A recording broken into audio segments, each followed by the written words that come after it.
Tribunal. Exato, doutor.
Olá, bom dia a todos, sejam todos muito bem-vindos. Eu sou Simone Pestana, gerente da área de educação da ABF, e serei a facilitadora desta sessão junto com vocês.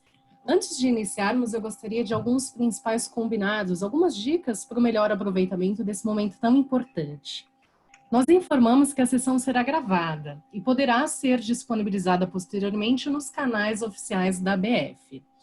Eu informo que as perguntas serão respondidas após a apresentação dos nossos convidados. Para melhor organização da sessão, eu peço por gentileza que utilizem dois principais códigos. O primeiro é a hashtag pergunta, e logo em seguida registre a sua pergunta. O segundo é a hashtag contribuição, e logo em seguida registre suas considerações, boas práticas, pois elas são muito bem-vindas. Eu informo que as perguntas serão atendidas por ordem de recebimento e poderão ser limitadas de acordo com o tempo restante da nossa sessão. Para dar as boas-vindas a vocês, eu quero convidar a nossa diretora de Educação e Inteligência de Mercado, Ângela Manzoni. Ângela, por gentileza, com você a palavra. Bom dia, sejam todos muito bem-vindos a mais uma sessão de mesa virtual. Nós já realizamos 59 sessões sobre diversos temas, com mais de 6.600 participantes. A ABF vem realizando muitas ações em prol do setor, né? Como a porta-voz nos diferentes níveis de governo, junto aos bancos, ao setor de shopping, e também tem levado para os associados o máximo de informações possíveis, né, em todos os nossos canais de comunicação. Então, estamos realizando diversos eventos online, como as mesas virtuais, webinars, super lives, programa de mentoria, café da manhã jurídico, entre outras ações.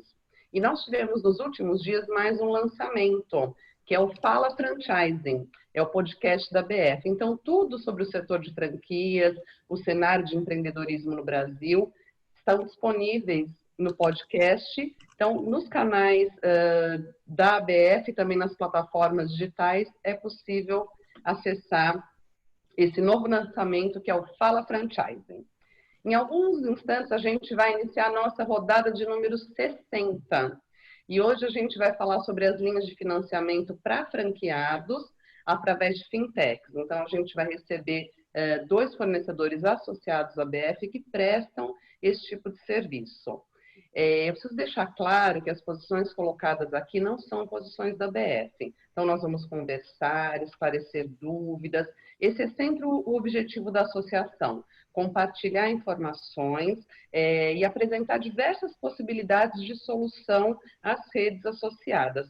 E, claro, que a decisão de como agir é sempre de cada um. Então, para iniciar a nossa mesa de hoje, eu dou as boas-vindas e agradeço muito a presença dos nossos coordenadores e convidados. Então, sejam muito bem-vindos Bruno, da Credit Home, Renato, da Cavode, Alberto, diretor de franqueados da BF, e Sidney Amendoeira, diretor institucional da BF. Então, agora, para a gente iniciar, eu passo para o Alberto para as considerações iniciais.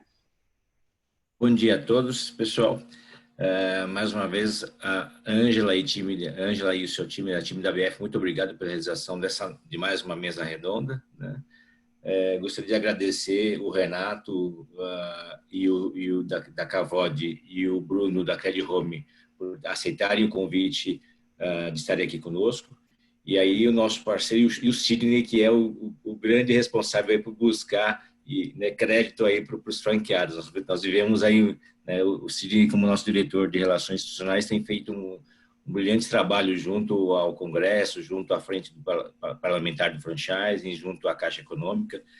E hoje essa mesa redonda ela traz mais algumas outras opções, a não ser os bancos, né?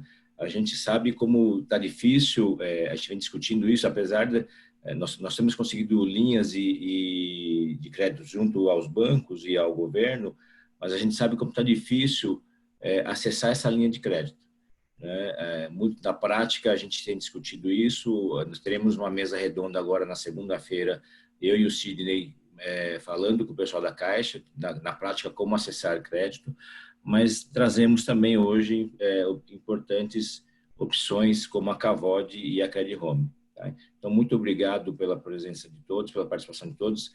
Nós estaremos aqui tentando retirar o máximo de dúvidas possíveis junto aí aos nossos parceiros. Sidney, por favor. Bom dia a todos. Obrigado, Oyama. Obrigado, antes de mais nada, de novo, a Ângela, a Simonia, todas as meninas da TL, da BF, pelo trabalho sensacional que tem feito, ajudado a gente a tornar isso possível, todas essas mesas, tudo que a gente tem feito para tentar levar informação para os nossos associados. E só deixando claro, Oyama, o crédito está longe de ser só uma questão que eu toco lá, o André, o Tom, o Bomeni, o Fernando Tardioli, todo mundo está muito empenhado nisso, mas acho que essa mesa que você me convidou gentilmente para participar, Oyama, ela é muito oportuna. Estava até comentando com o Renato e com o Bruno e com você antes da sessão começar, porque na prática o crédito tem dificuldade de chegar na ponta. A gente está vendo isso, apesar de todos os esforços, apesar de tudo que a gente tem feito para fazer chegar, esse crédito às vezes tem dificuldade de chegar na ponta. Para vocês terem uma ideia, o Banco do Brasil e a Caixa, em coisa de 2, 3 dias, emprestaram separados, né? Cada um 3 bi num, 3 bi e meio no outro. Negócio assim, o dinheiro está sumindo, ele chega, e aí você fala, poxa vida, mas por que os nossos associados nem sempre conseguem? Porque nós vivemos num país continental, né? Aí você tem o entrave na ponta, o gerente, entendeu? Então, o que acontece? O crédito no Brasil ainda não é uma coisa fluida, né? Como deveria ser. Né? Nós estamos longe disso. Então, são opções como as fintechs, são essas opções como a Cavod, a Credit Home, tudo que eles têm feito para ajudar. Eu acho que é muito importante os nossos associados colocarem isso na balança e perceber que nós temos várias alternativas, com formatos diferentes. Eu acho que esse é o objetivo da mesa de hoje. Obrigado, Renato, por estar aqui com a gente. Bruno, muito obrigado por estar aqui com a gente, viu? Vamos lá, então? Vamos lá. Então, nós vamos começar com tanto o Bruno como o Renato, eles vão fazer uma apresentação das fintechs deles, e aí depois nós passamos para perguntas e respostas, tá? Então, vamos lá, vamos começar com o Bruno. Bruno, seja bem-vindo e, por favor, então, você faz a apresentação agora da Credit Home. Excelente, muito obrigado à BF pela oportunidade, muito legal estar com todos os parceiros aí, e vocês, Alberto, Sidney, Renato, é um prazer estar aqui e explorar isso um pouco que o Sidney e o Alberto comentaram. A gente realmente acredita num Brasil com mais opções de crédito, com uma prateleira de produtos de crédito mais completa, mais acessível, e com alternativas aos grandes bancos. Eu acho que o movimento do mercado financeiro que tem sido apoiada pelo Banco Central, é de aumento de competitividade, de trazer novas opções, de abrir o olho de você, empreendedor, empresário, que precisa de crédito, entender outras alternativas hoje disponíveis no Brasil, não só entregues pelos grandes bancos, mas entregues por outras empresas, por fintechs, startups, empresas que estão buscando mudar o patamar e o nível de competitividade aí no mundo de crédito do Brasil, tá? Eu sou um ex-executivo de mercado financeiro, passei por grandes empresas. Por um tempo, eu toquei uma empresa do Banco Itaú. E em 2017, eu resolvi montar uma fintech que é a Credit Home. Basicamente, a Credit Home é uma plataforma de crédito vinculada basicamente a ativos imobiliários. Então, a gente faz crédito imobiliário e a gente faz home equity, que é o tema de hoje. A gente vai falar muito hoje do home equity. É uma empresa que surgiu em 2018, super recente. A gente está num momento de crescimento muito grande. A gente atua no Brasil inteiro. A empresa está com 90 funcionários e, basicamente, a nossa proposta de valor é ser a mais completa plataforma de crédito que usa o imóvel como garantia. Então, tanto no crédito imobiliário como no home equity. A ideia nossa, gente, é explorar um pouco de um modelo relativamente novo no Brasil, que é o home equity, mas que já cresceu e já evoluiu muito ao redor do mundo. É um modelo super maduro nos Estados Unidos, na Europa, na Ásia, é muito frequente. Então, na prática, a gente entende também que isso vai começar a acontecer no Brasil. Então, nossa proposta é, de fato, dar mais agilidade, trazer taxas de juros menores para essa ponta do consumidor final, com menos burocracia e, principalmente, facilitar a vida desse empreendedor que precisa de crédito e precisa levantar alguns valores. Então, basicamente, hoje a gente atua com muita responsabilidade, a gente faz parceria com muitas empresas para entregar o crédito, e a ideia nossa é explorar um pouco isso hoje, tá? Aí no próximo slide, o que eu queria explicar um pouco para vocês é o seguinte: o empréstimo com garantia de imóvel, gente, é uma modalidade basicamente inexistente no Brasil. Eu vou comentar um pouquinho aí do que aconteceu no Brasil para vocês entenderem, né? A gente tem hoje um estoque de crédito no home equity de uns 15 bilhões de reais. No crédito imobiliário, de uns 500, 600 bilhões de reais. Isso significa que o crédito de longo prazo no Brasil ainda é muito pouco explorado. A maior parte do crédito feito no Brasil ainda é de curto prazo. É crédito que a maioria de vocês e nós, pessoas físicas, e vocês empreendedores conhecem. É um cheque especial, uma linha de crédito de curto prazo, o rotativo de cartão, a antecipação de recebível de cartão. Essas são linhas de crédito que hoje representam 75% do volume de crédito que roda no Brasil. Só que esse crédito de curto prazo é o pior crédito que existe, infelizmente, mas é o que é mais usado. E é o pior crédito que existe por quê? Porque ele é muito caro, gente. Assim, na prática, ele é muito caro e a gente continua usando muito esse crédito de curto prazo. E a gente vai explorar isso um pouquinho durante essa apresentação dos motivos e tal. Então, no fundo, o que a gente quer trazer aí no home equity é uma opção de crédito com taxas que variam de 0,99 a 1,25 ao mês. A gente se compara, por exemplo, ao cheque especial que está aí no gráfico, tem uma média hoje de Brasil de 6% a 7% ao mês. A gente também se compara ao empréstimo pessoal em banco, que está na faixa de 7 a 8 ao mês. E no cartão de crédito rotativo, a gente está se comparando a uma taxa que, na grande maioria das vezes, é acima de 2 dígitos ao mês. Acima de 10%, na faixa de 12% a 15% ao mês. Todas essas linhas de crédito, cheque especial, empréstimo pessoal e cartão de crédito, a grande maioria delas opera ainda em 3 dígitos ao ano. Eu vou dar um exemplo para vocês do ano passado, ano de 2019. Só no ano passado, o Brasil, basicamente nos 5, 6 principais bancos, rodou 25 bilhões de reais em cheque especial. E rodou 23 bilhões de reais em cartão de crédito rotativo. Todos esses dois produtos rodando a 3 dígitos de taxa de juros, acima de 100% ao ano, muitos deles chegando a 400%, 500% ao ano. A realidade hoje, gente, com o Selic a 2,25 mudou pouco, infelizmente. A gente segue com essas taxas de juros de curto prazo, na maioria das vezes em 3 dígitos. Isso significa o quê? Significa que se você usar uma vez no mês, talvez o impacto não seja grande. Mas o que tem acontecido, a gente tem observado, é a reutilização dessas linhas de crédito pelos principais empreendedores por dois motivos: pela falta de opção e pela facilidade. Como eu disse, tá lá, puta, vou rodar o rotativo, vou antecipar o rotativo, vou rodar o cash-cheque especial.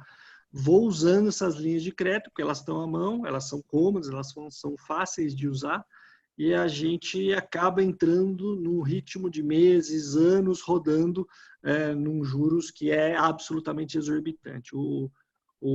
A ressalva que eu faço agora no início da apresentação é essa: não, o Brasil e vocês, empreendedores, não temos condições de manter um patamar de endividamento de curto prazo tão caro. Isso não cabe mais na realidade do empresariado brasileiro, não cabe mais na realidade de uma economia do Brasil que vem machucada de uma crise Covid, as margens muito apertadas, todo mundo sabe como é difícil. A gente não tem espaço para deixar tanta taxa de juros no banco. Nossa proposta um pouco é falar um pouco disso e trazer um pouco a opção, que é o home equity, como opção para esse tipo de modalidade. Para alinhar o entendimento do home equity, talvez nem todo mundo conheça, o home equity, então, gente, é um empréstimo de uso livre, onde a garantia é um imóvel. Na prática, a gente usa o imóvel como garantia, isso define e garante uma operação mais segura, consequentemente com juros mais baixos. A gente consegue trazer juros baixos e prazos longos, que é super importante também para o empreendedor. A gente chega a trabalhar com 15 anos de prazo. Para usar uma linguagem mais simples, o imóvel pode ser usado, o imóvel do empreendedor, da família, ou que seja, eventualmente até se a empresa for proprietária do imóvel, a gente consegue fazer em cima da empresa. E esse imóvel é dado como garantia, ele continua sendo usado pelo proprietário, né? Não muda nada, a posse continua sendo do proprietário, ele pode continuar trabalhando, morando nele, alugando ele, usando ele da forma que quiser, ele só é uma garantia para o empréstimo de até 50% do valor do imóvel, num prazo de até 15 anos. Não precisa ser de 50%, tem gente que toma 5%, 10%, tem gente que toma 50, 40 mil reais, tem gente que toma 500. Então, a ideia é entender um pouco o momento financeiro de cada empresa e de cada empreendedor para colocar, de fato, a melhor opção. O que a gente tem feito muito é um planejamento financeiro com esses empreendedores e com essas pequenas e médias empresas.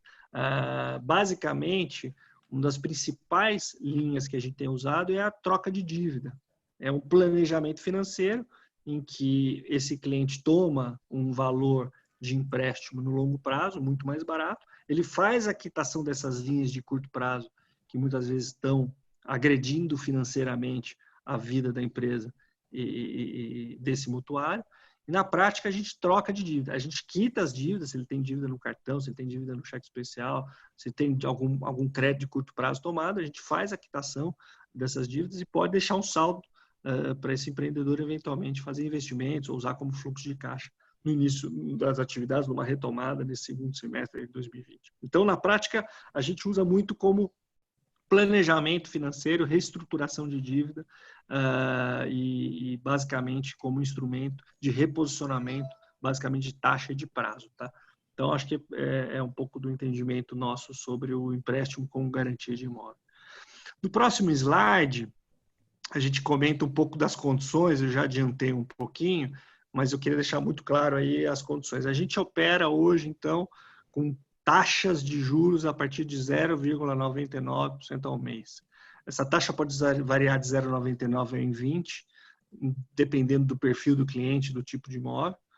A gente usa até 50% do valor do imóvel como empréstimo. Então, se você tem um imóvel que foi avaliado em R$1 milhão, a gente consegue chegar em R$500 mil de empréstimo. Esses empréstimos variam de R$50 mil a R$1,5 milhão. Então, você pode tomar um ticket mais baixo, eventualmente, para uma troca de dívida, no valor de 50 mil, ou você pode chegar a R$1,5 milhão, dependendo da tua necessidade, desde que isso não ultrapasse os 50% do valor do imóvel. Os prazos, como eu falei, chegam a 15 anos, o prazo mínimo é de 1 ano, a gente usa a tabela Price como referência de amortização e a atualização dessa taxa de juros é feita pelo IPCA. Para vocês entenderem, o IPCA hoje está rodando ao redor de 2% ao ano. A gente está em taxas variando de 1,5%. A gente imagina que a gente deve ficar nessa faixa de 1,5% a 2% ao ano. Esse é um pouco do contexto das condições comerciais aí do home equity que a gente utiliza, tá? No próximo slide, depois de falar das condições comerciais, eu queria deixar claro aí o meu contato do Alexandre. A gente tem trabalhado muito forte em todo, não só esclarecimento desse público de empresários sobre potenciais linhas de crédito, mas também deixando muito claro que a gente opera no Brasil inteiro, a gente está super sensível à situação de todo mundo, estamos aqui à disposição para entender qualquer necessidade peculiar de vocês, vamos estudar cada situação de vocês. A gente tem um processo muito rápido, a gente vai falar isso durante nossa live, mas é um processo muito rápido de aprovação de crédito, depois de documentação e liberação dos valores. A gente tem transformado, a gente precisa transformar esse modelo de entrega de crédito num modelo super eficiente, porque a briga aqui, como eu comentei com vocês, gente, é nesse crédito de curto prazo. A gente precisa ser tão eficiente quanto o banco é na entrega de um cheque especial, que é automático. A gente precisa ser tão eficiente na entrega de um rotativo, que praticamente também é automático. Então, a gente tem essa visão de que o crescimento desses produtos de crédito vão acontecer através de eficientização, digitalização, automação de processo, aprovação online, tudo que deve facilitar a vida nesse processo de tomada de crédito, transformando essa experiência numa experiência mais rápida, mais fácil, mais agradável, e que seja, de fato, mais uma ferramenta para o empresário, para o empreendedor conseguir fazer a gestão da tua empresa, a gestão do teu caixa e usar corretamente o crédito, né? Eu sou um fã da alavancagem, desde que ela seja feita de forma adequada. A gente sabe que para crescer a gente precisa muitas vezes realmente se alavancar e tomar empréstimo e tomar crédito. A nossa orientação é só que você tem que fazer isso de forma saudável. Você tem que fazer isso de acordo com a condição financeira da tua empresa e, principalmente, a um custo baixo. Então, isso é fundamental para que vocês se mantenham aí ativos e saudáveis aí no mercado. Então, esse era um pouco do recado. A gente vai continuar conversando sobre o produto. Era só para dar uma luz aí sobre o que a gente faz e um pouco do posicionamento do produto da Credit Home. Obrigado, viu, Cirino? Joia, Bruno. Muito obrigado pela sua apresentação. E aí, antes de passarmos para as perguntas, nós vamos agora pedir para convidar o Renato da Cavod para fazer a apresentação da Cavod. Bem-vindo, Renato. Olá, Alberto. A todos que estão acompanhando, bom dia. Queria, em primeiro lugar, agradecer tanto ao Alberto como ao Sidney pelo convite, pela oportunidade, a toda a equipe da BF. E eu vou falar um pouquinho de mim, da Cavod, tentar ser o mais breve possível para não tomar tempo e sobrar para perguntas, que acredito que o pessoal deve ter bastante dúvidas sobre as fintechs. Bom, eu sou publicitário de formação, quase que num desafio pessoal eu acabei parando no mercado financeiro e essa experiência, desafio, já tem 18 anos que eu não consigo me desgrudar dela, né? Então, acho que eu acabei gostando bastante desse desafio, me apeguei. Fiquei 15 anos no mercado financeiro atuando em áreas de comunicação e marketing aqui no Brasil. Fui para fora, fiz uma formação em Boston em economia, finanças e empreendedorismo. E depois que eu voltei em 2016, eu estava completamente transformado com a ideia de empreender. E aí começou a surgir a Cavod Lending, né? A gente participou de uma aceleração no início de 2017 e pode deixar que eu vou entrar com a apresentação aqui depois, tá? Então, em 2017, a gente participou de uma aceleração que foi um programa de aceleração da Visa junto com a Startup Farm. A gente foi uma das 7 fintechs selecionadas entre mais de 700 inscritas. E lá que começou a ter toda essa formatação do que é a Cavod hoje, o modelo de negócio que eu vou explicar. E, inclusive, desde aquele momento, a gente já nasceu focado no segmento de franchising. A gente tinha certeza absoluta que franchising ia ser o nosso foco, que a gente queria trabalhar esse mercado, porque ele vinha sendo muito mal atendido pelas instituições financeiras tradicionais, e a gente queria trazer uma alternativa que fosse adequada a esse modelo de negócio. Tá? Então, agora eu vou fazer uma breve apresentação. Acredito que agora vocês já estão vendo aí a minha tela. Basicamente, o que a gente faz é isso: investimento e financiamento coletivo para o mercado de franchising e redes de varejo, né? Então, como que a gente faz esse financiamento coletivo? A gente tem uma plataforma onde a gente identifica empresas que necessitam de crédito, né? Após fazer toda uma análise e ter uma proposta enviada à empresa aprovada, a gente pega a nossa base de investidores para emprestar recurso para essas empresas. Então, são pessoas físicas emprestando recurso para pessoas jurídicas, né? Que é o peer-to-peer lending que a gente tem aqui. É um modelo de empréstimo e investimento baseado numa economia colaborativa. Então, a gente junta esses empreendedores que buscam um crédito mais acessível com investidores que buscam maior rentabilidade. No que a gente acredita, né? É justamente apoiar e fomentar a causa empreendedora através de uma oferta de linha de financiamento competitiva e com ganhos compartilhados entre financiadores e financiados. Qual que é o problema que a gente identificou, né? Que eu comentei das instituições financeiras tradicionais? Normalmente, as taxas de juros eram muito altas, como o próprio Sidney falou aí na introdução, a dificuldade de acesso ao crédito, e é um processo lento, é um processo muito burocrático. Então, a gente vem com a proposta de trazer juros mais acessíveis, uma solução de financiamento personalizada. Então, como eu falei, a gente já nasceu pensando no franchising, então a gente entende todas as nuances, todos os pormenores, os detalhes do franchising, que tem muita variedade, né? Varia bastante do tamanho da empresa, do franqueador para o outro, se é um investimento mais alto ou mais baixo. Então, tem muito detalhezinho no segmento de franchising, e a gente se especializou em entender cada vez mais esse mercado, dando um acesso mais rápido ao crédito, né, e fazendo essa captação num curto período com pessoas físicas. Então, o que você ganha com isso? Além de rapidez e taxas que têm a ver com o seu negócio, investidores que acreditam e apostam no sucesso do seu negócio. Então, é muito legal essa conexão com pessoas físicas, porque ele fala, pô, tá vendo essa loja de marca tal? Eu ajudei a financiar. E são pessoas que estão apostando no sucesso da tua marca, torcendo para que a sua empresa dê certo, e gera uma conexão com o público que nenhuma outra instituição financeira hoje consegue te oferecer. Né? Então, como que é esse processo? De forma bem rápida, eu falei, aqui eu vou detalhar um pouco mais.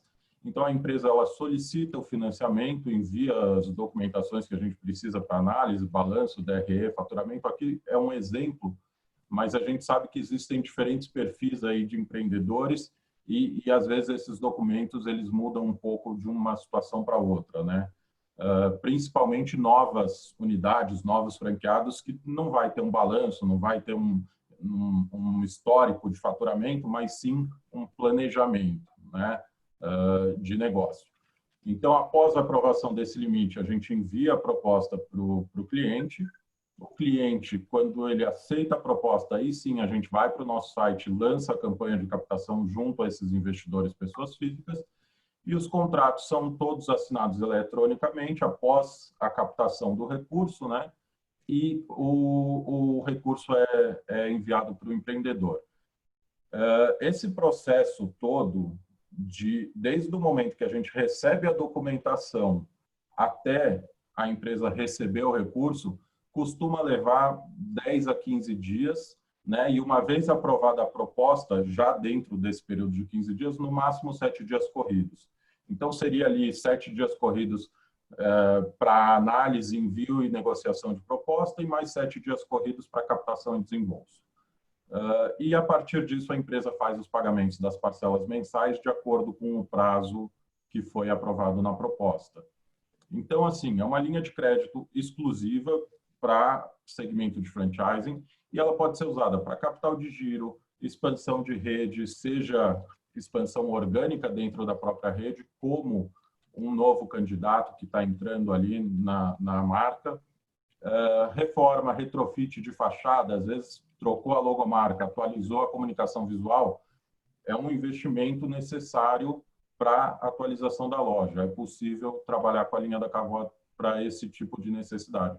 Repasses de loja, compra de material, equipamento, enfim, qualquer tipo de utilização associada ao negócio, a gente consegue viabilizar uma linha de financiamento.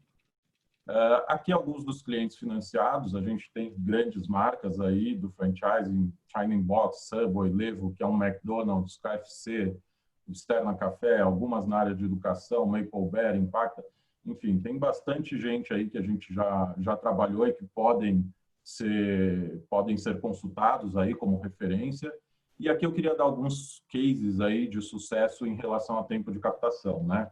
Então, como eu falei, Levo, McDonald's, a gente fez uma operação de 835 mil em dezembro do ano passado e foi 1 minuto e 11 após a abertura da campanha para atingir a meta de 835 mil, tá? E aí, se a gente pegar uma marca que não é tão forte quanto o McDonald's, né, que o McDonald's é um case de muito sucesso e nem sempre a gente vai pegar marcas no mesmo patamar. Mas pegando, por exemplo, Fredíssimo ou Container Kids, uma de 165 mil, outra 98 mil, foram aí, consequentemente, 16 minutos de captação e 9 minutos de captação. Tá? Então, é muito rápido esse processo. É claro que agora, no momento de pandemia, isso pode ser um pouco mais devagar, porque os investidores também estão um pouco mais receosos, mas ainda assim a gente fica dentro daquele prazo que eu falei inicialmente, porque é um modelo muito forte, né? E como o Bruno falou, a gente está muito acostumado com o que já é tradicional e na parte de crédito, também vale isso para o investidor. Então, o investidor está muito acostumado com poupança, etc., e com a queda da Selic, eles estão buscando novas formas de investimento mais rentáveis, né? Então, por isso, a gente consegue ter tempos assim tão interessantes. Aqui, para quem quiser, tem o contato da Karina, o meu contato também vai ficar com o pessoal, o meu e-mail é renato@cavodlending, só mudar o primeiro nome. E nas redes sociais, @cavodlending, vocês encontram a gente. Quem quiser escanear o QR Code, já vai abrir o WhatsApp para mandar uma mensagem direto para a Karina, que é a gerente comercial. Acredito que muitos de vocês talvez já conheçam a Karina, afinal de contas, ela tem aí 13 anos de experiência no lado, né, do franchising, trabalhando com expansão, trabalhando com venda de franquia, com formatação de franquia. Então, já passou por algumas empresas aí e talvez tenha contato com alguns de vocês. E agora ela está ainda do lado do franchising, mas com essa propósito de trazer uma linha de financiamento mais saudável. Então, ela conhece muito bem o lado de vocês, a vivência de vocês, e aqui a gente quer trazer uma experiência nova, né? Eu falei de forma geral, agora só sendo um pouquinho mais específico na questão de taxa de juros e prazo, que acho que as pessoas devem estar se perguntando. A gente trabalha com prazos de 18 a 36 meses para pagamento, taxas a partir de 0,99% ao mês, e aí, é claro, varia de acordo com a análise, pode chegar até 3%, mas até hoje a gente não teve nenhum caso que passou ali de 2,5%. E carência, que também perguntam bastante. É possível trabalhar com carência de 30, 60, até 90 dias, dependendo do caso. E, como eu falei, rapidamente a gente atende tanto novos candidatos como empresas que já estão em operação. Tá? Eu acho que eu queria fechar com isso e disponibilizar aí o tempo que a gente ainda tem para o pessoal fazer algumas perguntas e tirar dúvidas. Obrigado aí, a atenção de todos.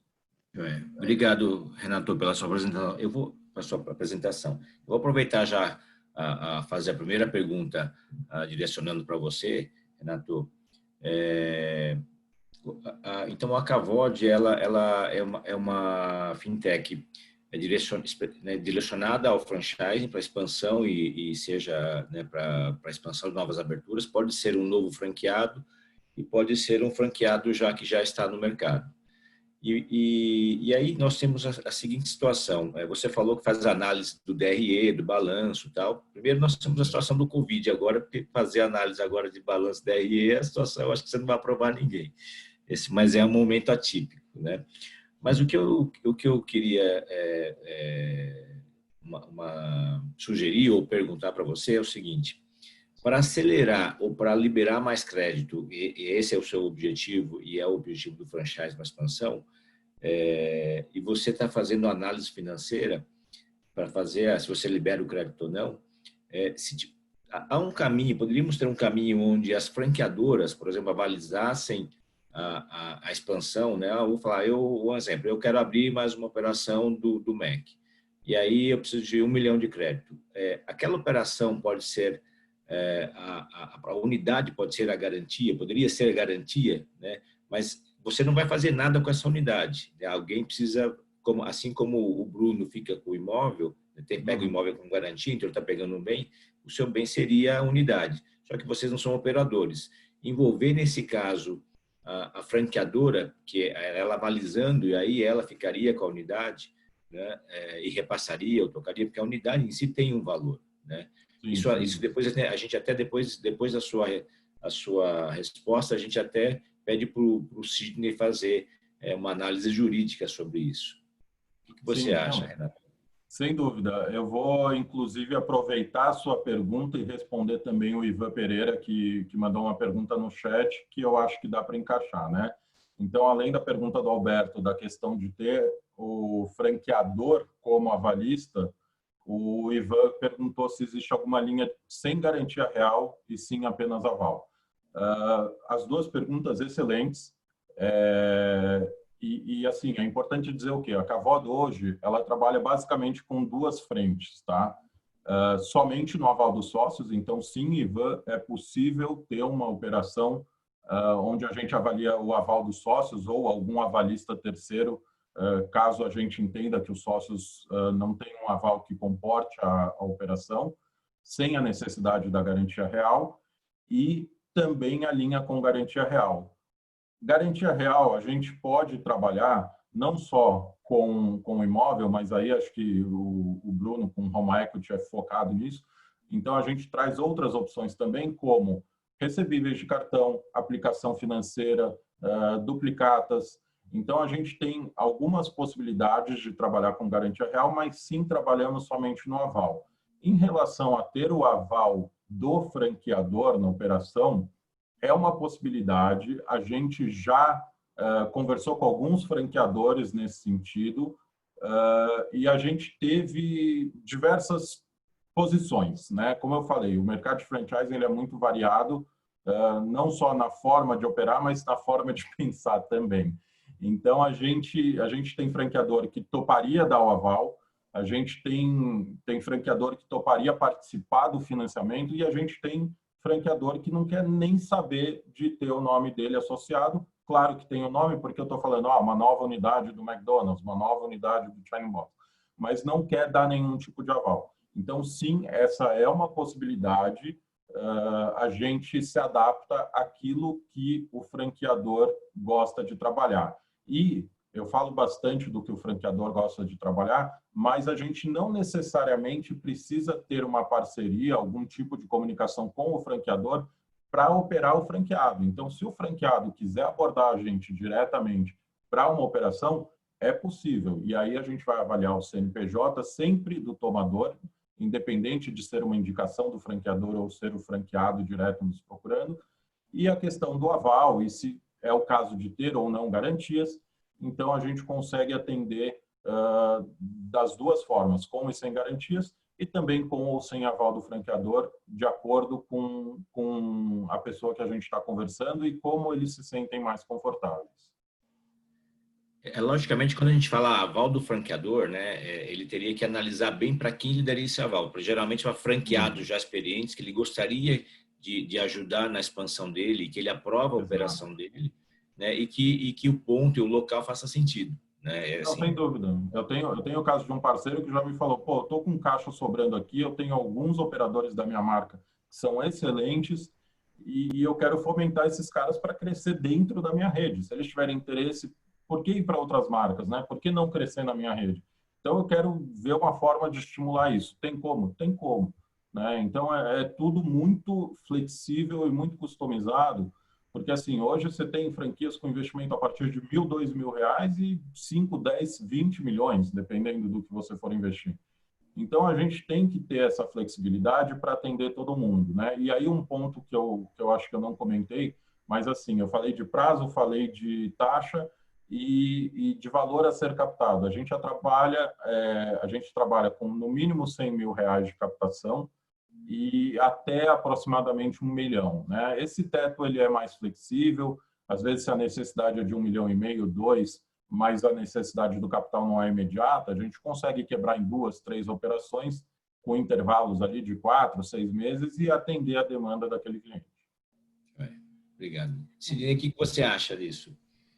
Vou fazer um comentário rápido aqui, para não tomar muito tempo de todos, mas assim, existe uma iniciativa já, Alberto, Renato, Bruno, do BNDES, né? Ele tem uma linha que ele criou, que é o que eles chamam de crédito âncora.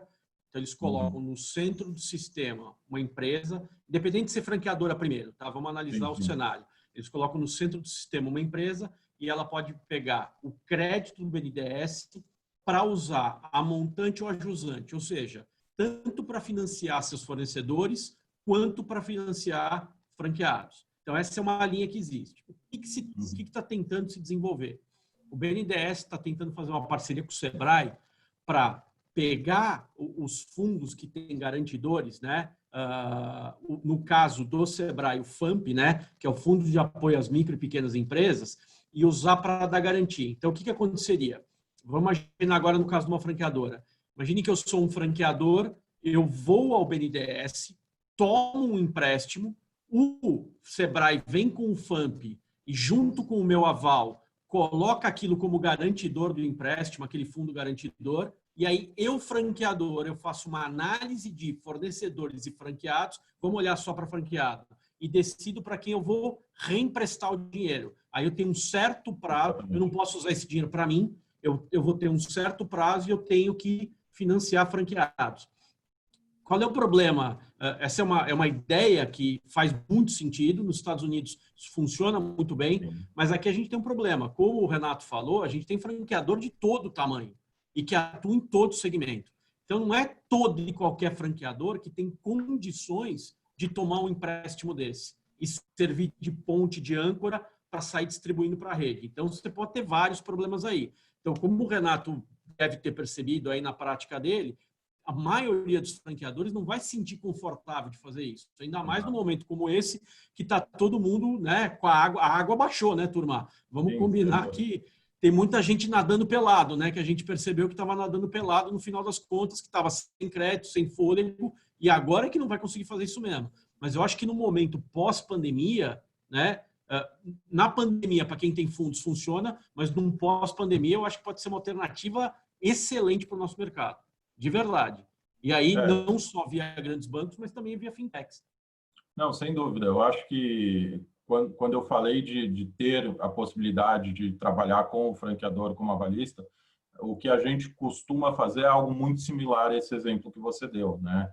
Então, pode sim ser um crédito no franqueador, e aí a negociação que ele vai fazer para reemprestar esse dinheiro para os franqueados fica a cargo dele. Então, isso é possível, né? E aí você comentou agora, o Alberto também, é claro que se eu fizer uma análise hoje, no momento da pandemia, vai ter um buraco, um estrago no balanço, porque tem um estrago no mundo, não só no pequeno e médio empreendedor, né? Então, isso é considerado também na nossa análise. Se é uma empresa que está atuando há 1 ano, 2 anos, eu não vou tomar como base esses 3, 4 últimos meses, porque é desumano eu querer olhar os números de uma loja que teve fechada por decreto da prefeitura, né?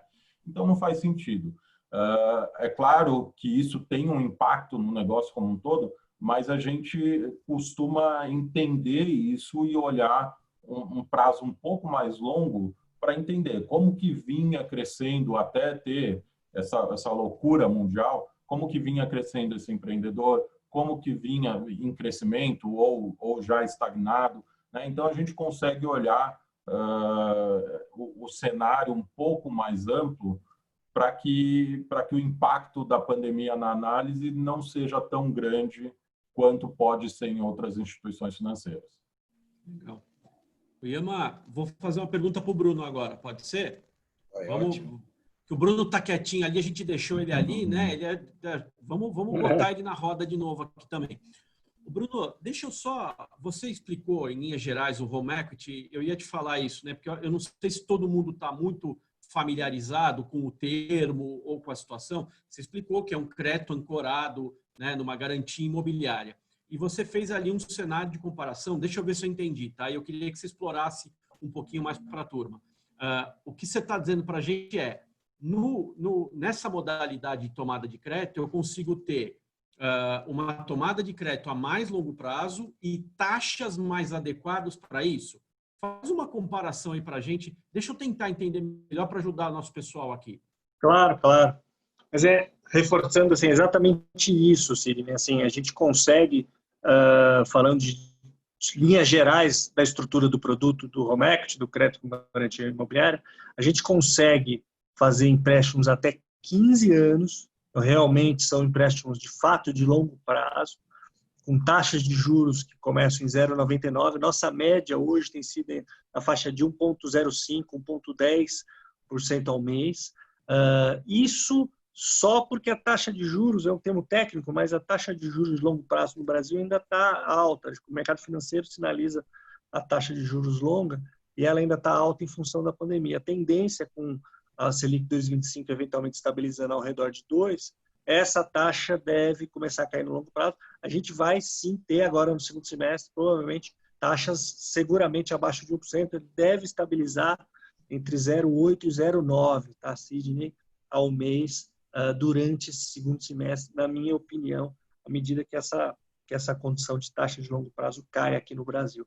Então, sim, são taxas bastante competitivas. Eu gosto de fazer a comparação com as linhas de crédito de curto prazo, que eu comentei no início da apresentação, porque elas são instrumentos muito utilizados pelos empreendedores e que deterioram muito a condição financeira das empresas, mas muito.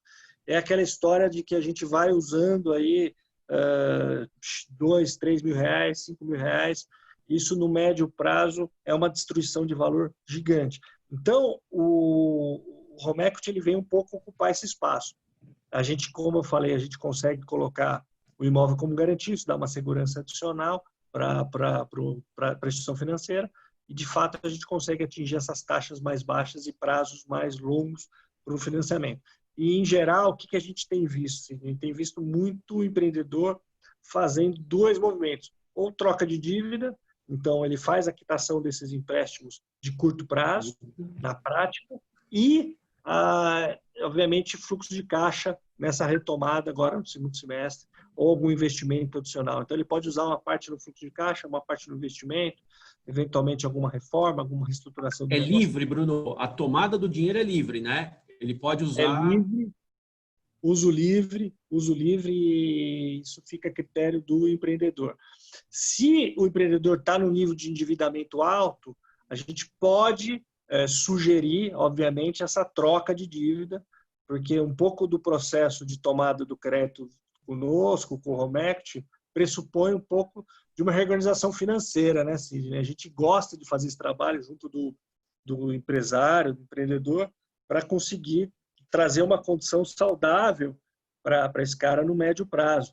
Não, de repente, pôr um dinheiro na mão dele, de repente ele usa errado de novo, mantém a dívida de curto prazo, daqui a pouco tempo ele pode estar enrolado de novo. Então, a gente gosta de fazer essa consultoria. Então, uma pergunta aí, Sidney, de um empresário, já tem um financiamento, tem imóvel que já está financiado, posso usar o home equity? Sim, deixa eu te comentar especificamente, sim. Para fazer isso, eu preciso fazer a quitação do financiamento. Então, a gente faz algumas operações que eu quito o teu financiamento, via uma operação que se chama interveniente quitante, então a gente zera o financiamento que você tem nesse banco, livra, obviamente, desse ônus e dessa alienação fiduciária e conseguimos instituir uma segunda alienação fiduciária. Está em estudo no Banco Central a possibilidade de se fazer uma segunda alienação fiduciária, que eventualmente eu não precisaria fazer essa quitação do seu empréstimo, uma coisa que está no meio da discussão, está super recente essa discussão, deve sair alguma coisa esse segundo semestre. Vários países já usam isso, tem algumas condições jurídicas que precisam ser, obviamente, estabelecidas, né, Sidney, e constituídas. Quem que tem preferência numa eventual retomada, todas as questões, mas vai ser um grande avanço se a gente conseguir avançar para essa instituição da segunda alienação. Só para as pessoas entenderem, na prática, você tem um imóvel, você financiou esse imóvel para comprar ele. Imóvel de 1 milhão, você financiou 500 mil, e você tem, de repente, um saldo de 200 mil. Então, eu posso quitar esse saldo e te emprestar mais 300 mil para chegar nos 500, por exemplo.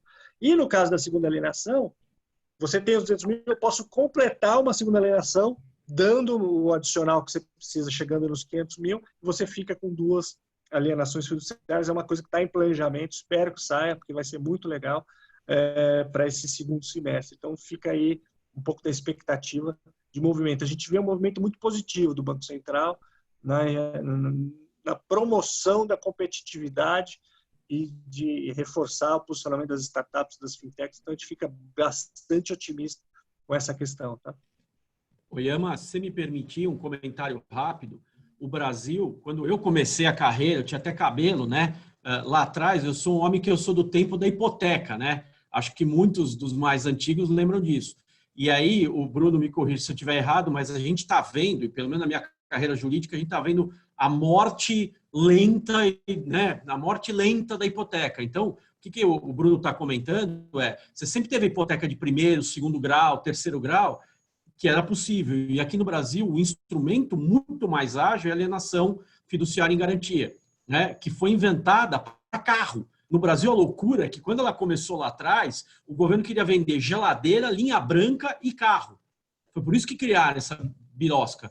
E aí descobriram e falaram, caraca, tem um mercado imobiliário inteiro para fazer isso. E a gente, aos poucos, está engatinhando. Então, se sair o que o Bruno está falando, para mim, a gente passa a ter um instrumento maravilhoso de tomada de crédito mais rápido. Porque eu imagino que o Bruno deva ter uma dificuldade, que é a análise do imóvel também, né? Eu não sei quanto isso toma de tempo aqui na concessão do crédito, que é diferente do Renato, né? O Renato vai para uma outra linha. Como a TU envolve imóvel, e no Brasil o pedir documento no Brasil Bruno, vamos ser sinceros, né? País continental. O cara tem um imóvel não sei onde, aí eu não estou nem considerando o local, só de ser, né? Dependendo do estado, você não consegue a documentação, ou demora horrores. Então, eu acho que vai facilitar a vida de todos nós. Não sei se você quer comentar só, mas você permite o Bruno só comentar rapidinho essa questão do timing na análise do crédito. Boa. É muito interessante você comentou, Sidney. A alienação fiduciária realmente está instituída, o judiciário já reconhece, então já viramos essa página, muito legal isso. E interessante que você comentou do carro, né? Tem uma aberração no Brasil que pouca gente sabe, que até 2014 o volume de crédito para financiamento de automóvel, Sidney, era maior do que o financiamento de imóvel. O único país do mundo que financiava mais carro do que imóvel. Olha isso outro dia, 2014. Só começou a mudar a partir de 2015, porque teve uma crise no mercado de auto e a história do imóvel cresceu. Então, assim, o Brasil tem umas aberrações que a gente precisa tratar. Outra aberração é essa história do crédito a curto prazo. É uma aberração. Não é à toa que tem um lobby gigante para não baixar a taxa de juros dos grandes bancos, que foi para o Senado e caiu há 1 mês e 2 meses atrás, tentando colocar teto no rotativo, no cheque especial. É uma loucura. Os bancos continuam trabalhando com 3 dígitos de taxa no cheque especial e no rotativo, acima de 100% no país de 2,25%. É inadmissível. Assim, nossa taxa de juros anual, ela roda entre 12%, 13%, 15%, 16%. É uma taxa de juros super pé no chão, vai baixar mais, mas é super pé no chão. Não dá para a gente ser conivente, e você, empresário, não dá para você estruturar e planejar teu negócio para ficar dependente desse tipo de taxa. Então, é um alerta e fica aí. E aí, comentando da história você me pediu aí do crédito, da avaliação do imóvel, isso tem evoluído bem, viu, Sidney? A gente está começando a fazer desde o final do ano passado, a avaliação dos imóveis via algoritmo. Se você tem um imóvel em capital, acima de 500 mil habitantes, e for um apartamento, imóvel vertical, a gente já não faz a visita. A gente usa um algoritmo, esse algoritmo define a média de valor do imóvel e a gente reconhece esse valor como valor instituído. E o crédito também. A gente precisa de duas coisas. A gente precisa olhar o imóvel para ver se ele existe, se existe matrícula, se ele existe fisicamente, e a gente precisa entender a capacidade de pagamento. Isso a gente também evoluiu muito. Os algoritmos hoje entregam uma pré-análise de crédito online, então a gente consegue aí fazer uma aprovação de crédito praticamente online, em cima de alguns dados, eu vou dizer 10 a 15 informações que a gente pega aí com o nosso parceiro ou com esse empreendedor aí que está querendo tomar crédito. Bruno, eu vou aproveitar isso que o Bruno está falando e fazer mais uma pergunta para ele, né? Uma que você comentou que você veio de instituições financeiras e até trabalhou no Itaú, então você já trabalhava com crédito, provavelmente, e aí lançou uma fintech, né? Então, imagino que, assim, pela rapidez, agilidade, a forma de pensar diferente, como são as startups, né? São duas coisas. Com o avanço tecnológico, qual o impacto dessa modalidade para o Home Equity? O que é, não só para vocês, mas para os tomadores? E aí, já amarrando uma segunda, assim, a sua análise de crédito é muito sempre baseado no imóvel. E aí você também deve complementar com isso com o perfil do empreendedor, provavelmente, onde oscila a taxa.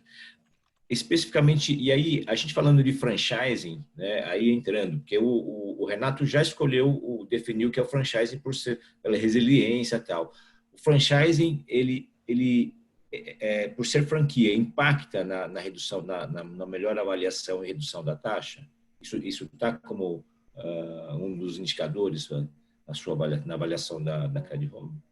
Boa pergunta, Alberto. Sim, a gente reconhece que o fato do empresário, do empreendedor ser um franqueado, tem um label, tem um carimbo adicional de capacidade, /competência, /resiliência em geração de receita, que é o importante. A gente precisa entender se esse cara vai ter receita para pagar o empréstimo. Então, sim, a gente reconhece que o franqueado é uma instituição que tem uma característica, uma capacidade de crédito como toda uma escoragem, um termo correto técnico é escoragem de crédito superior.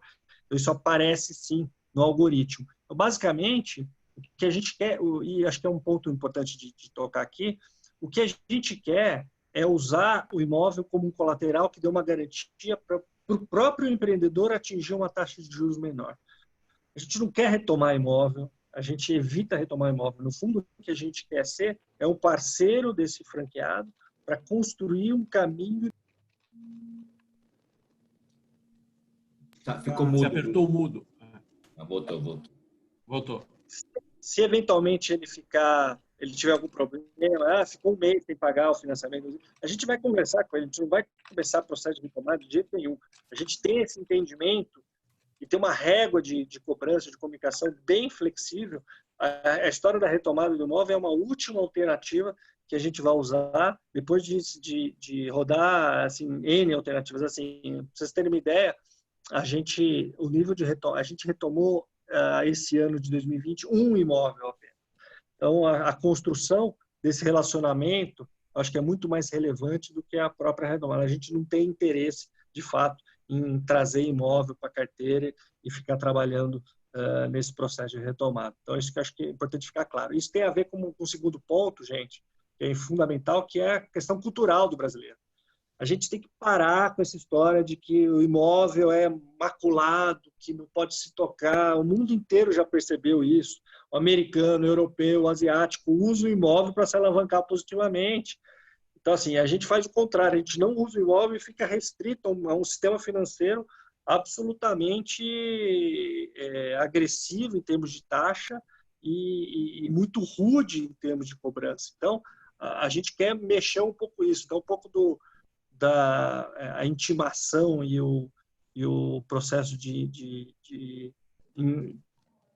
conceitualização do Home Equity passa muito por essa questão de quebra de paradigma. É fundamental a gente entender que o empresário, principalmente agora, segundo semestre de 2021, precisa ter uma cabeça mais moderna, mais atual e entender que existem mecanismos de tomada de crédito, como que o Renato falou, do peer-to-peer, que eu acho fantástico, quanto o home equity, que de fato vão se estabelecer no Brasil como formas absolutamente importantes e super complementares ao sistema financeiro. Ô, Renato, vou chamar você de novo aqui. Vamos lá. Você viu que eu e o Alberto estamos tentando fazer isso, que de manhã, né, a turma está cansada, né, a gente fica invertendo, para ver se está todo mundo ligeiro no negócio, né, Alberto? Vamos botar a turma para jambrar aqui. Renatão, me conta uma coisa.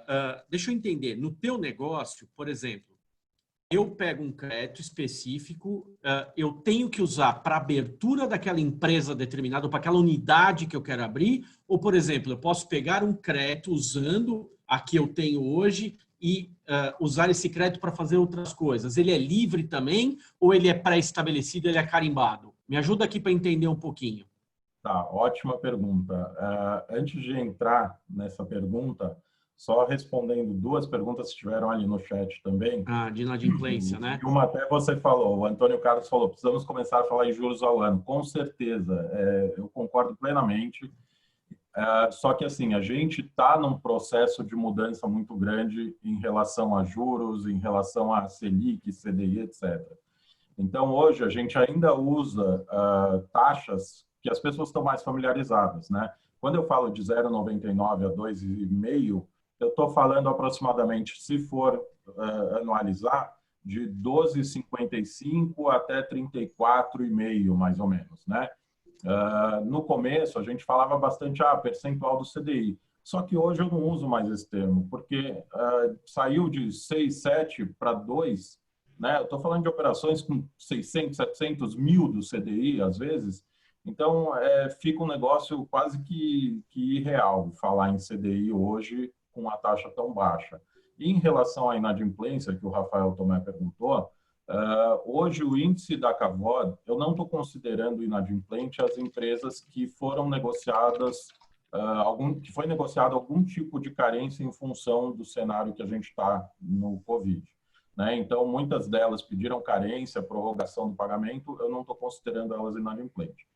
Na nossa carteira hoje, a gente tem um índice de inadimplência cerca de 3,4%, o que é inclusive abaixo da média de mercado de crédito como um todo, né? E a rentabilidade do investidor, ela é exatamente a taxa de juros que eu passo para a empresa. Então, e até já falando a questão dos juros ao mês ao ano, quando a gente manda uma proposta para o tomador, a gente manda a taxa de juros mensal e anual, a gente manda qual o valor de comissão da CAVOD por aquela operação, qual é o valor líquido que ela vai receber, qual que é o total da dívida. Então, vai tudo super detalhado, inclusive o custo efetivo total, porque, assim, a gente quer que tenha total transparência e a empresa saiba exatamente aquilo que ela está provando. Eu não quero esconder nada.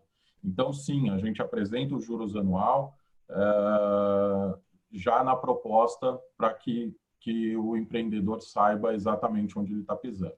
Entrando na tua pergunta, Sidney, é fantástico isso que você perguntou, porque tem muito disso, né? Às vezes, vamos pegar aqui o caso do McDonald's, que a gente citou algumas vezes. O cara já tem uma franquia do McDonald's, e aí ele vai abrir uma L'Occitane, por exemplo. Sim. Ele precisa tomar o crédito no CNPJ novo? Não necessariamente.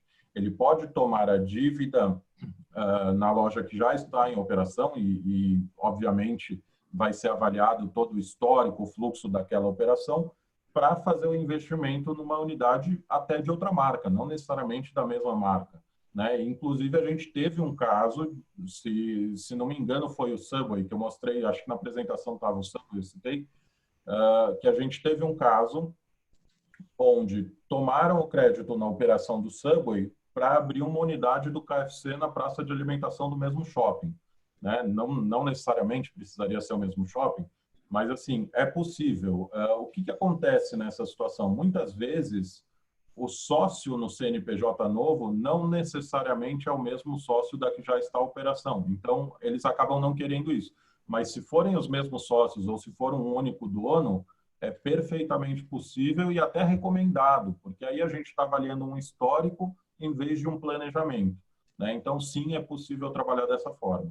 E o teu investidor, ele sabe disso? Vamos pegar o Alberto como exemplo. O Alberto é um vamos pegar nosso mestre aqui, o multifranqueado mestre, o nosso querido Alberto. O Alberto vai lá, ele tem lá as operações dele que já rodam, né? Aí ele inventa, porque o Albertão gosta de arrumar para a cabeça, né, Alberto? Arrumar sarna para as coisas. Ele inventa de montar várias operações. Ele toma numa, abre a outra. E o teu investidor sabe que não vai para a L'Occitane, vai para XPTO que ele está abrindo agora. É isso? Exatamente. Então, toda a campanha que a gente coloca no site da Cavoda é específico de um caso, de uma empresa, de um CNPJ. Então, eu vou falar para ele quem é a empresa, quem é o tomador, qual que é o uso do recurso, se vai ser capital de giro, se vai ser reforma ou se vai ser uma abertura de uma unidade de uma outra marca ou até da mesma marca, né? Então, eu já tive casos do KFC onde eles tomaram crédito para abrir uma nova unidade em um novo local e tive o caso que eu citei do Subway para abrir uma marca diferente do Subway, mas com os mesmos sócios. Então, sempre vai estar descrito. E se for o caso do Alberto tomando crédito para abrir uma nova marca, né? Então, ele tomando na L'Occitane para abrir uma Açaí Concept, vai estar lá, olha, o CNPJ tomador é esse, o uso do recurso é abrir uma nova loja da marca Açaí Concept em tal lugar. Então, isso é bem explicado para o investidor que está olhando ali aquela campanha no site. Alberto, você me permite fazer um comentário? Sabe uma coisa que você perguntou para o Bruno e que eu acho que a gente precisa aprender a ter esse discurso mais forte e reforçar? Quando a gente fala do franchise, né, Renato e Bruno, a gente tem, vocês chamaram, né, a gente tem uma taxa de mortalidade muito menor, né? A gente tem uma expertise que está no jogo aqui. Isso no franqueado unitário já existe. Quando você tem um multi, você tem uma taxa de mortalidade ainda menor. O que a gente não conseguiu ainda é fazer chegar para vocês, não só nas fintechs, mas também nos bancos em geral. Eu sei que todo mundo entende isso, mas isso às vezes não se verifica na prática, entendeu?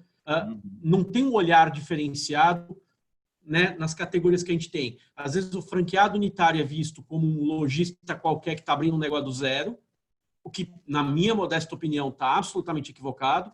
E um cara que tem uma experiência de um negócio é visto igual um cara como o Alberto, né? Como a gente tem amigos nossos, né, Alberto, que são multifranqueados de 200 operações no Brasil inteiro. Você não pode tratar todo mundo igual, né? E às vezes a gente tem essa impressão, Bruno, que tudo que a gente faz no franchise, ele não reverte na tomada do crédito. Renato, a gente não sente isso na tomada do crédito, entendeu? Posso comentar primeiro?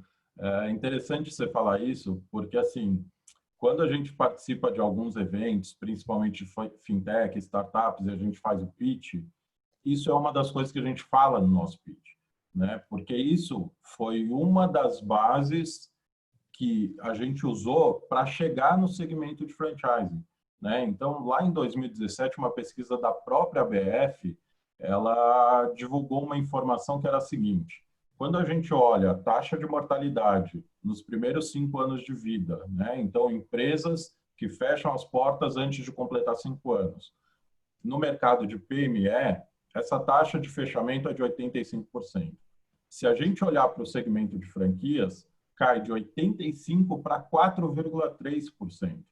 Então, assim, isso é, sem dúvida nenhuma, tem um peso muito grande para a gente. É tão grande que a gente usa isso como argumento no nosso pitch do porquê que a gente foi para o segmento de franquia. Um dos motivos é esse, né? Então, para entregar uma opção de investimento mais segura. E um outro ponto super relevante, e isso se mantém até hoje, acho que essa taxa de mortalidade também não variou muito disso, mas um outro ponto relevante que tinha na pesquisa eram os 5 principais motivos para fechamento de franquia. O primeiro deles era a localização inadequada e o segundo é a má gestão do capital de giro. Então, se o empreendedor não souber fazer uma gestão financeira bacana, isso é um problema gigantesco. né? Então, assim, pode ser crucial no sucesso ou fracasso, independente da experiência do operador, né? Então, mesmo ele não tendo experiência prévia, se ele fizer uma boa gestão financeira, isso pode ser um fator decisivo de sucesso no negócio dele. Né? Então, a gente considera demais isso. Bacana que você colocou esse ponto, porque realmente a gente entende que é crucial. Interessante, né? Pode falar, Bruno. Só comentar o que o Renato falou, assim, eu acho que a gente evoluiu muito na análise de crédito de pessoa física no Brasil, né? E, de fato, a gente tem um modelo muito robusto e a análise de crédito, ela usa um pouco desse track record histórico, os modelos de escoragem, todos os modelos que, de fato, evoluíram muito. Quando a gente vai para o mundo pessoa jurídica, a gente percebe ainda uns vácuos aí na modelagem. E uma das coisas que a gente discutiu muito ano passado na construção do nosso modelo era isso, né? Tem várias variáveis que definem um pouco a taxa de sucesso do empreendimento, né? A experiência do sócio, o tempo que já está rodando, o setor que está inserido, o tamanho do negócio. E a questão da franquia surgiu na nossa discussão exatamente porque eu fui estudar um pouco desses indicadores que o Renato comentou e a gente percebeu claramente uma diferença estatística muito relevante, que eu não lembrava desse número que o Renato falou, mas que definia o franqueado em outro patamar. Então, hoje, de fato, quando o franqueado chega, isso já está refletido no algoritmo, então ele já chega com uma escoragem mais alta, e isso definitivamente é um fator que positivo na análise do crédito. Tá? Só complementando, fica como sugestão para o Bruno e para o Renato, né? O Sidney falou do franqueado e do multifranqueado, né? Aí nós estamos falando em fazer até análises diferenciadas. Isso a gente tem pedido para o BNDES, tem pedido para os bancos também, porque a base, eles trabalham mais com a base. Tá? Então, vocês têm um mercado aí grande para oferecer e, com certeza, provavelmente as franqueadoras avalizariam mais fácil um grupo multifranqueado que tem o apoio deles. Tá? Eu queria fazer uma pergunta, e aí para os dois, de forma bem objetiva, do ponto de vista do tomador ou franqueado, né? Como a gente está falando de linhas de crédito e comparando, sugerindo como alternativas aos bancos, aos tradicionais bancos, né? Qual a grande vantagem? Eu gostaria que cada um de vocês, os dois, citassem pelo menos 3 pontos de vantagens, né? E aí vou falar assim, condições normais de temperatura e pressão, não agora no Covid. Quais são as vantagens para o franqueado ir buscar crédito na Cavod ou ir buscar crédito na Credit Home, das mesmas, né, ao invés de ir para o banco? Eu também posso ir para o banco e dar o imóvel como garantia. Eu também posso ir para o banco, pegar capital de giro a 24, 36 meses. Vamos citar 3 pontos de vantagens de benefícios para o tomador, e especificamente falando de franchise do negócio de vocês. Boa, deixa eu começar aqui então, Renato. Boa pergunta, Alberto. E acho que muita gente tem essa dúvida, né? Acho que as pessoas, o mundo empresarial, vê a evolução das startups, das fintechs, muitas vezes não tangibiliza um pouco, mas o que tem de diferente, né? Eu vou tentar te resumir nos 3 pontos. Acho que o primeiro é uma incessante busca que a gente tem de usar tecnologia e de desburocratizar. Então, assim, resumidamente, você faz na Credit Home o processo de entrada do pedido de crédito, da simulação, da pré-análise de crédito, da aprovação de crédito, totalmente online.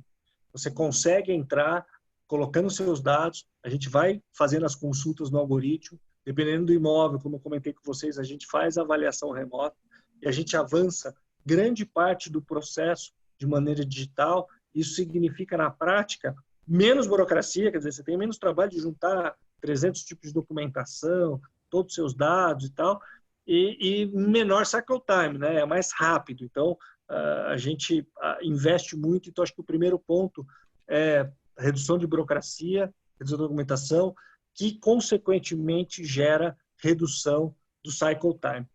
O processo de home equity no Brasil, você pega o histórico aí dos últimos anos, é um processo que levava 60 a 90 dias para ter o desembolso. É uma absurdo, não dá. Lembra que eu comentei agora há pouco que muitas vezes a gente está competindo com uma linha de crédito do cheque especial, do cartão de crédito, que está praticamente online. Então, a gente também precisa, no meu modelo de busca, entregar um crédito via home equity na mesma semana que ele pediu. Se ele pediu segunda-feira, a gente está buscando entregar até o final dessa semana o crédito. Hoje não acontece assim ainda, tá?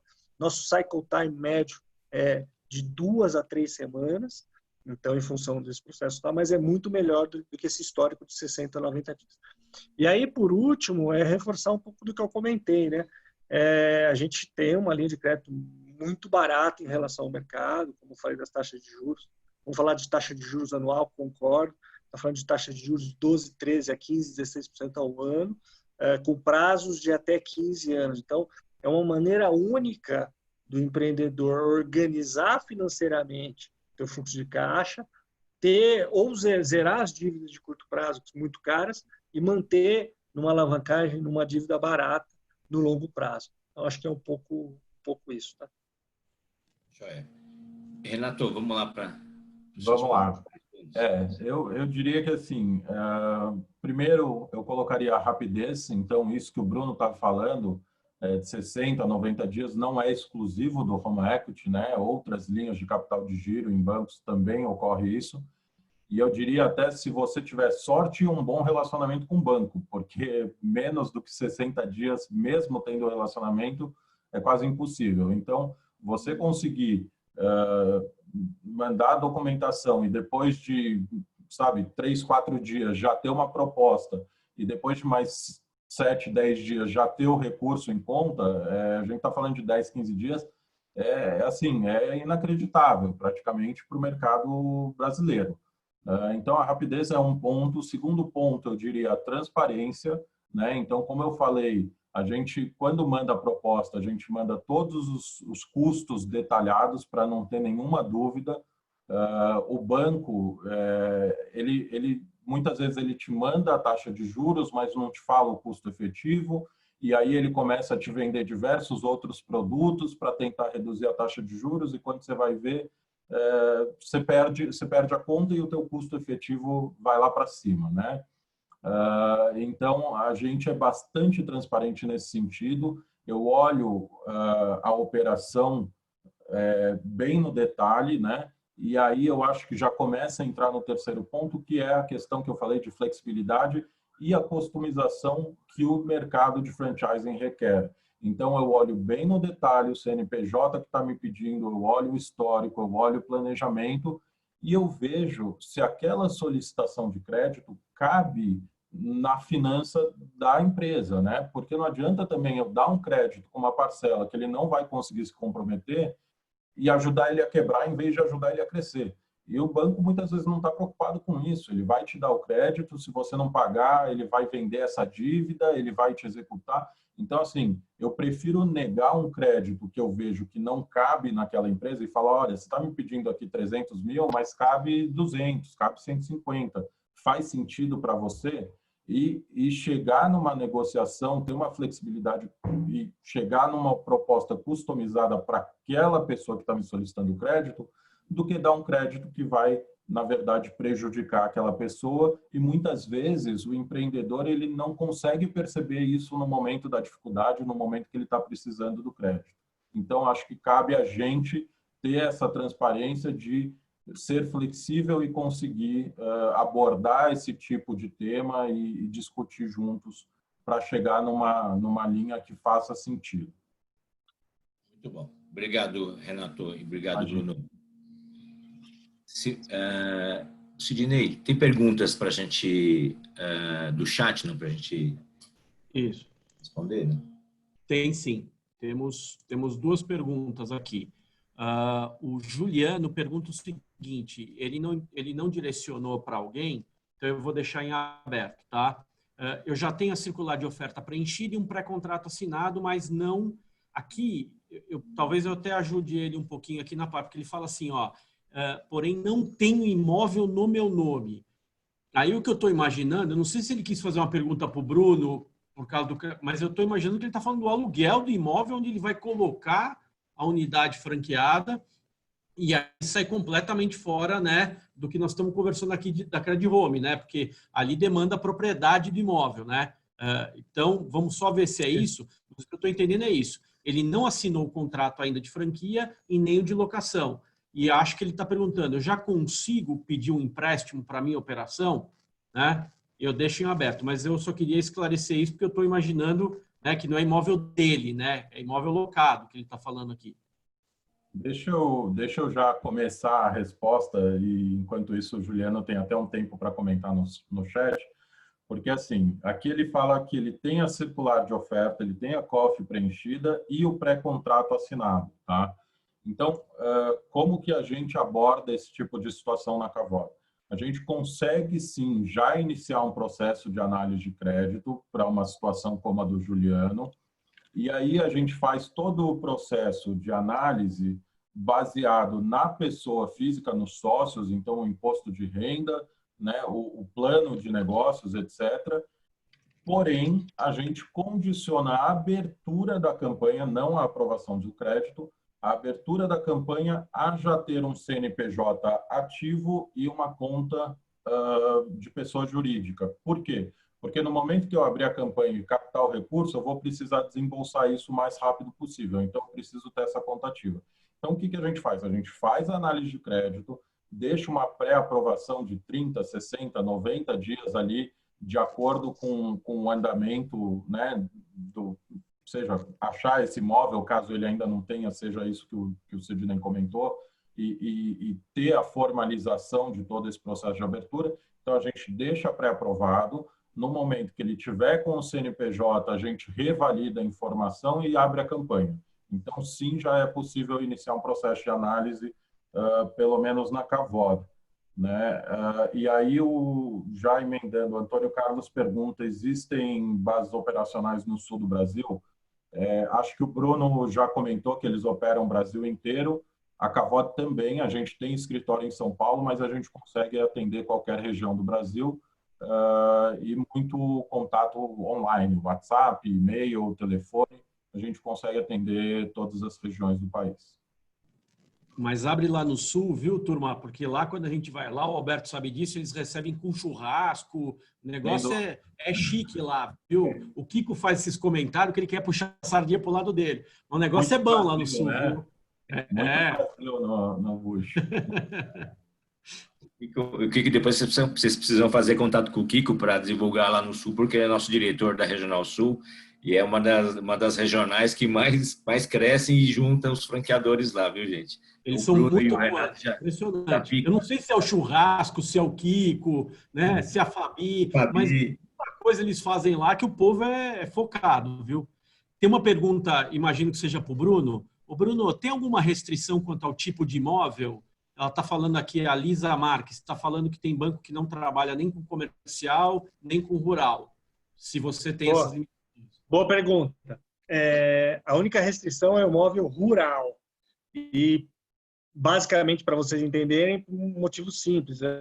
Duas coisas. Geralmente, a documentação de imóvel rural é mais complexa, a formalização é mais complexa, e determinação de valor também é mais difícil. É difícil fazer uma avaliação de quanto vale uma propriedade rural, diferente de um apartamento, que é muito mais fácil. Então, o que vale são imóveis residenciais e comerciais. Aí, voltando à pergunta anterior, a gente trabalha no Brasil inteiro, a gente tem bases com consultores em 12 estados e estamos no sul inteiro. Estamos em Porto Alegre, Florianópolis e Curitiba. Se precisar, a gente pode atender pessoalmente, inclusive, em qualquer situação que seja de fato necessária. E acho que a última, Alberto, o William está perguntando aqui o seguinte, eu acho que o Renato passou em alguma medida por isso, mas acho que tem um ponto aqui importante. Operações recém-inauguradas, né, que não tem o track record que o Bruno falou também, como é que faz nessa hora, hein? Porque uma coisa é o Alberto, que já opera lá na L'Occitânia, abrir uma nova coisa. Agora, eu, franqueado zerado, como é que faz? Então, de fato, eu passei um pouco em cima disso, mas vamos aprofundar um pouco mais.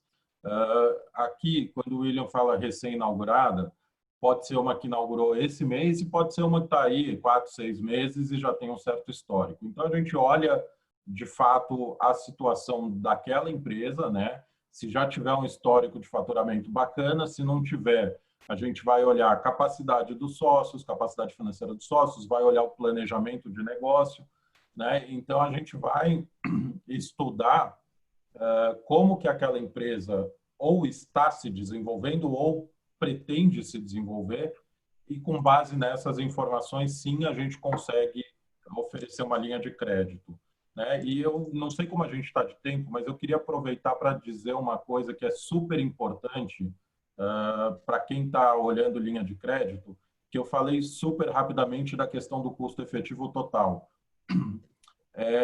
Olhar o custo efetivo total é fundamental, tá? Então, assim, uma coisa que é super importante, guardem essa informação. Nem sempre uma taxa de juros mais baixa representa um crédito mais barato. Isso é fundamental entender, né? Então, dentro daqueles diferenciais que eu comentei, que o Alberto falou de bancos, isso é um dos pontos. O banco, ele não vai te mostrar o custo efetivo total, na maioria das vezes. Então, se você não comparar duas operações pelo custo efetivo total, está fazendo errado, tá? Pode ter um problema muito grande. Então, como eu falei, às vezes você pode até ter uma taxa de juros mais alta numa instituição, mas ela não vai ter uma tarifa de abertura de conta, não vai ter uma comissão de gerenciamento, né, administrativa. Então, assim, não compare as taxas de juros por si só. Olhe o custo efetivo total sempre que for olhar uma operação de crédito para não cair numa furada. Isso aí. Vou reforçar isso que o Renato falou, pedir permissão aí, que isso que ele falou é absolutamente relevante. Assim, a gente tem uma bandeira, como a BF, como empreendedor, de mudar o patamar da educação financeira no país. E uma das coisas que a gente precisa virar a página é isso que o Renato falou. A gente precisa ter a capacidade de analisar o custo total da operação. Ainda tem muita pegadinha nas instituições financeiras, inserindo um monte de tarifa, de custo adicional, de cartão de crédito, de produtos adicionados, que explode o custo efetivo total e que muitas vezes fica escondido. Então, a capacidade que a gente tem que ter de divulgar como olhar uma operação financeira, como olhar para o seu próprio bolso, para a capacidade da tua empresa, como organizar os teus próximos passos em relação a fluxo de caixa, planejamento financeiro, é vital. E olhando sempre o custo efetivo total das operações, que é quanto de fato vai sair do teu caixa para pagar aquela parcela, e como é que você tem que analisar aquele pagamento. A gente trabalha também no mundo de crédito imobiliário, a gente vê isso muito acontecendo. No crédito imobiliário, tem bancos operando a taxas de 7% ao ano, mas que o custo efetivo total vai a 9,5%, 10%, 11%. Enquanto tem bancos trabalhando a 7,5%, 8%, quer dizer, uma taxa maior, e o custo efetivo total fica 9%, porque eventualmente o seguro, as tarifas são menores. Então, a referência de taxa é muito perigosa. O mais importante, de fato, é olhar o custo efetivo total. Voltando à pergunta inicial, o Renato respondeu, tá? A gente tem o mesmo processo da Cavod. A gente vai olhar os sócios, o histórico dos sócios, vamos olhar o planejamento da empresa, vamos fazer essa análise juntos. Eventualmente, a gente pode ser um pouco mais conservador no empréstimo, porque o negócio ainda não está ativo, mas a gente solta a operação sim, tá? Sidney, nós estamos chegando no final, vou chamar a Simoni para fazer a coordenação e o fechamento com a gente, né? E já agradecendo bastante a participação de todos. Simoni, por favor, estouramos o tempo aqui, mas o tema era muito relevante, né? Paulo, eu quero aproveitar esse... E Simoni?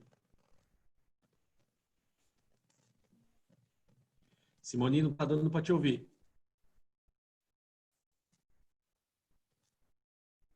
Será que ela caiu?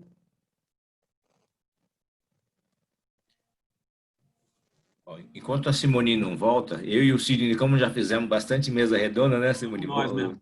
Vamos ajudar aqui. Oi, voltei. Voltou? Voltei, mas podem continuar. Por favor. Termina aí, conclui aí, Simoni. Não, então, eu queria agradecer, perdão, mais uma vez, Renato, Bruno, Sidney, Alberto. Foi uma excelente mesa. Então, parabéns pela apresentação. Quero agradecer também a nossa audiência. Eu gostaria de convidá-los para que vocês fiquem ligados na programação oficial da ABF. Os temas não param, eles continuam. Então, fiquem ligados conosco. E eu peço também para que vocês avaliem a mesa de hoje, compartilhem com a gente quais são os próximos temas que vocês gostariam de ver. Né? Fiquem atentos ao podcast e à avaliação com relação aos temas que vocês gostariam de ver. Bom, é isso, gente. Com vocês agora novamente, por favor, muito obrigada, um grande abraço a todos e até a próxima. Muito obrigado. Obrigado, Simone.